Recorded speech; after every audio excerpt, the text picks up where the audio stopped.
of growing concerns about the deadly coronavirus officially hitting the U.S. Here's what we know. A Washington state resident fell ill after returning from Wuhan, China, where the outbreak began. Officials now say more than 400 people have been sickened and 9 people have died. Agony in Europe tonight as Italy's death toll passes 10,000. A day after another morbid milestone, 919 dead on Friday, the most in one day in any country. Global cases rising above 650,000, with more than 30,000 dead. Of those who've tested positive for coronavirus across all settings, it saddens me to report that 42,927 have now died.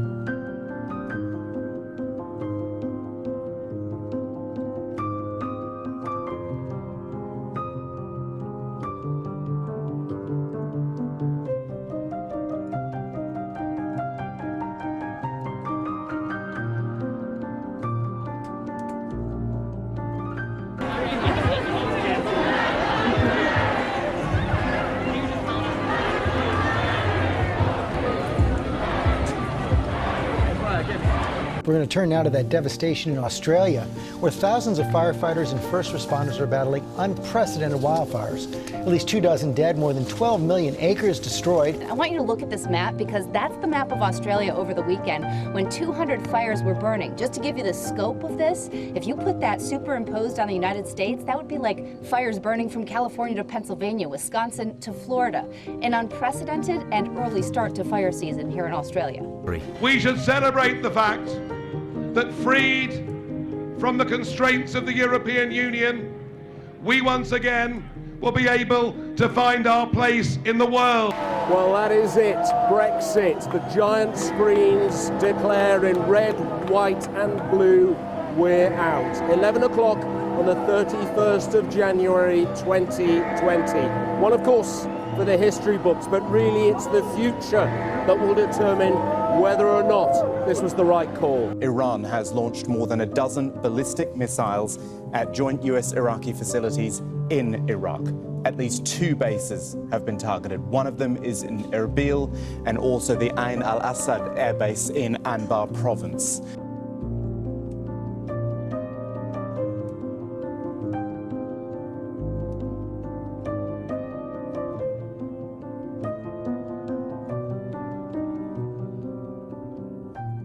Liverpool are back where they belong. Oh, John, it's been 30 years of fun about to end. Champions again, Liverpool. That space station and that capsule just came together. It was beautiful. It was just about as perfect can get, and boy, do we need this kind of news this morning. We're talking, of course, about that historic rocket launch over the weekend, SpaceX's Dragon capsule. It successfully docked at the International Space Station yesterday, 19 hours after the Falcon 9 took off from Cape Canaveral. That's what you call perfect. Astronauts Doug Hurley and Bob Behnken were welcomed aboard by a fellow NASA astronaut, that's Christopher Cassidy, and 2 Russian cosmonauts. Bringing joy and hope to the nation, one step at a time. Captain Tom Moore is about to reach his goal, 100 laps of the garden to raise money for the NHS. Soldiers of 1st Battalion, the Yorkshire Regiment, formed a guard of honour for the final laps. Captain Moore first set out to raise £1,000. When I sat down with him, the total was an extraordinary 13.5 million. Captain Thomas Moore had to walk a long way, 100 laps to be exact, to finally meet the Queen. And today, this national hero and World War II veteran became a knight in a private, socially distanced ceremony at Windsor Castle. The Queen could be heard congratulating the captain, even commenting on his age. The Queen herself, 94 years old, seemed to have left Captain Moore starstruck. Never, ever did I imagine that I should get so close to the Queen and have such a kind message from her.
All right, so as the title of this one says, I have been thinking about changing the channel name, and there's two reasons why, really. Well, one main reason only, if I'm honest, is the fact that I don't think that 90% of my channel views are from North America.